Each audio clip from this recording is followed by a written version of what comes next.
Assalamualaikum warahmatullahi wabarakatuh. Saya Gibi Fitri Wijaya yang akan memandu jalannya presentasi mengenai ide project bersama dengan kelompok 7 kelas TI 4C yang beranggotakan Adi Hasbi, Ajar Basar Sani, Gibi Fitri Wijaya, dan Muhammad Dimas Ajman.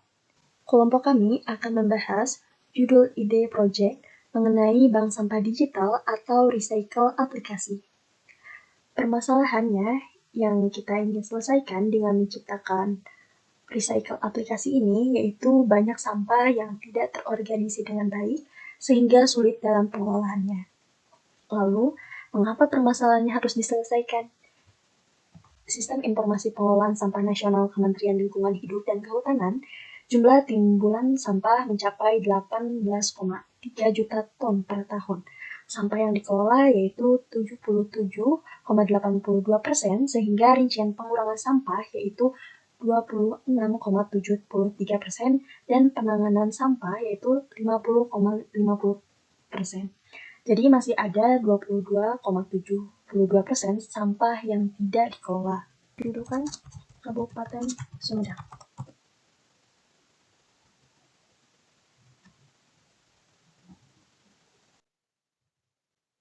Menurut Badan Pusat Statistik Kabupaten Sumedang, jumlah penduduk Kabupaten Sumedang menurut kecamatan tahun 2016, update terakhir 20 Juli 2018, Sumedang Utara menempati posisi kedua yang mempunyai jumlah penduduk sekitar 96.000 jiwa sehingga menduduki urutan kedua daerah terpadat. Selain itu, terdapat banyak sekolah dan Kabupaten Sumedang Utara menempati posisi Dengan kedua. adanya bank sampah digital di sekolah, memotivasi siswa dalam memilah sampah, membantu mengurangi sampah yang menumpuk dan memaksimalkan pemanfaatan barang bekas. Selain itu, mengubah sudut pandang siswa bahwa sampah mengandung potensi ekonomi, yaitu adanya penghasilan tambahan dari tabungan bank sampah. Di samping itu, akan terwujud lingkungan yang bersih, rapi, sehat, dan memupuk kesadaran diri akan pentingnya menjaga dan menghargai lingkungan hidup. Ada produk sistem informasi yang serupa di pasaran mengenai sampah, bank sampah digital. Contohnya adalah aplikasi Octopus.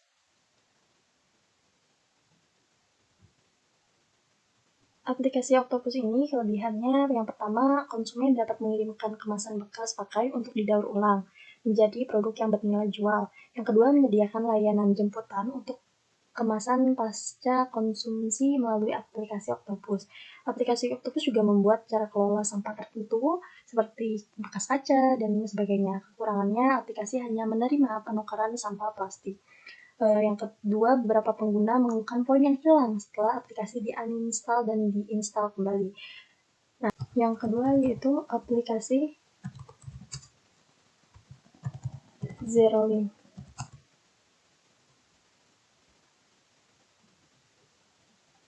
Nah, aplikasi Zerolink ini kelebihannya terdapat fitur penjemputan sampah oleh mitra pengepul. Yang kedua, bisa atur jadwal penjemputan. Kekurangannya yaitu penukarannya masih terbatas pada 2 jenis sampah saja. Yang ketiga yaitu aplikasi Plastic Pay. Nah, untuk aplikasi Plastic Pay, kelebihannya beberapa pengguna merasa customer support-nya sangat responsif. Lalu tempat setor botol plastik berupa reverse vending machine yang canggih. Kekurangannya tidak terdapat fitur jemputan sampah daur ulang. Untuk aplikasi yang kami diskusikan mengenai recycle aplikasi, yaitu adanya penjemputan sampah yang terdapat titik lokasi, penukarannya bukan hanya uang, seperti bahan masakan, seperti sayuran, dan adanya fitur chat yang menyajikan informasi seputar sampah. Di sini kita menggunakan Javelin Board untuk menguji aplikasi Recycle. Untuk customer atau targetnya yaitu pelajar SMA atau SMK sederajat dan mahasiswa di daerah Sumedang Utara. Lalu problemnya atau masalahnya yaitu banyak sampah yang tidak terorganisir dengan baik di sekolah sehingga sulit dalam pengelolaannya. Untuk asumsinya itu ada dua. Yang pertama, kurangnya fasilitas pengelolaan sampah di sekolah, seperti tempat pembuangan sampah atau penampungan sementara. Yang kedua, yaitu sebagian siswa kurang kesadaran terhadap sampah yang sebagaimana bisa dimanfaatkan atau dikelola menjadi lebih berguna. Selanjutnya, pada percobaan pertama, target kita customer pelajar SMK Sederajat tentunya dan mahasiswa di daerah Sumedang Utara. Terus problemnya apa? Problemnya banyak sampah yang tidak terorganisir dengan baik di sekolah sehingga sulit dalam pengolahannya. Terus risk assumption-nya kurangnya fasilitas pengolahan sampah di sekolah seperti tempat pembuangan atau penampungan sementara. Dari asumsi 1 yang menyatakan ya ada sebanyak 60% dan diidentifikasi valid. Yang kedua, ada sebanyak 70% yang menyatakan tidak dan data ini diidentifikasi valid. Untuk result and decision dari sebanyak 30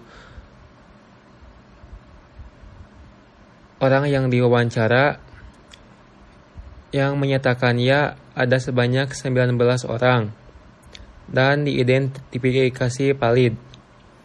Lalu untuk yang menyatakan tidak ada sebanyak 24 orang dari 30 orang yang diwawancara dan diidentifikasi valid. Untuk learning, untuk asumsi 1, sekolah hanya memfasilitasi pengelolaan sampah di setiap ruangan kelas saja dan tempat pembuangan atau penampungan sampah sementara kurang layak. Bagian kedua yaitu eksperimen kepada customer. Untuk yang kedua, targetnya itu pelajar SMA atau SMK Sederajat dan mahasiswa di daerah Sumedang Utara. Untuk eksperimen problem yang kedua, banyak sampah yang tidak terorganisir dengan baik di sekolah sehingga sulit dalam pengolahannya. Untuk eksperimen solusinya yaitu membuat aplikasi bank sampah digital yang dapat mengurangi sampah, tidak banyak sampah yang menumpuk dan menambah penghasilan bagi siswa atau sekolah. Untuk riski asumsinya, sebagai siswa kurang kesadaran terhadap sampah yang sebagaimana bisa dimanfaatkan dan dikelola menjadi lebih berguna.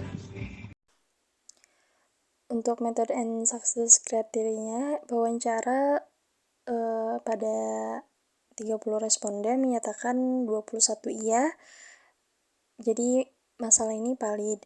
Pada result and decision-nya, 24 menyatakan valid dari 30 responden. Jadi risk case asumsi ini valid. Untuk learning-nya itu sendiri, mahasiswa cenderung tidak peduli karena di sekolah ada petugas kebersihan. Pemaparan materi telah selesai. Terima kasih banyak. Saya GP Fitri Wijaya, pamit undur diri. Wassalamualaikum warahmatullahi wabarakatuh.